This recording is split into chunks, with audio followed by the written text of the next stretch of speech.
बिस्मिल्लाहिर्रहमानिर्रहीम। डूबी हुई रकम की वापसी। मोहतरम हज़रत हकीम साहब अस्सलाम वालेकुम। मेरा अबकरी के साथ ताल्लुक़ अभी चंद एक साल पहले ही बना है। मैं तायरीन अबकरी के लिए अपना ज़ाती वाक़या लेकर हाजिर हुआ हूँ। मेरा fast food pizza burger shawarma वगैरह का कारोबार था। 2 साल पहले कारोबार आहिस्ता आहिस्ता बिल्कुल ख़त्म हो गया। मैंने कारोबार ख़त्म करने का सोच लिया और अपनी मशीनें बेचने के लिए लोगों को कह दिया।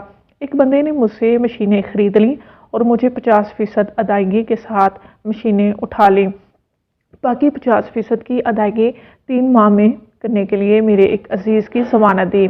मेरी मशीनें बिक ना रही थीं और मुझे पैसों की भी ज़रूरत थी। मैंने आधी रकम पकड़ी, कुछ मज़ीद रकम मिलाकर नया कारोबार शुरू कर लिया। 3 माह गुजर गए मगर मुझे मेरी बाकी रकम ना मिली। मैं तकाज़ा करता, पहले तो टाल मटोल और बाद में वो बंदा साफ मुकर गया। मैंने अपने अजीज़ से रब्ता किया, वो इसके पास गया, इससे बात की मगर वो बंदा साफ इनकारी था। कुछ अर्सा बाद ज़मानती ने भी हाथ खड़े कर दिए। मुझसे बड़ी गलती हुई कि मैंने इस मुआहदे का स्टामना करवाया था।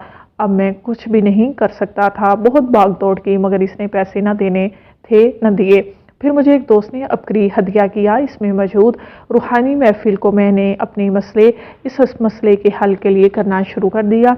सिर्फ 5 माह ही रूहानी महफिल की थी कि एक दिन मेरे अजीज़ जो कि ज़मानती था का फ़ोन आया कि वो बंदा बुला रहा है। हम दोनों गए तो इसने बकाया 50% रकम हमें दे दी। मेरे हाथ में रकम थी और दिल में खुदा का शुक्र था। अल्हम्दुलिल्लाह।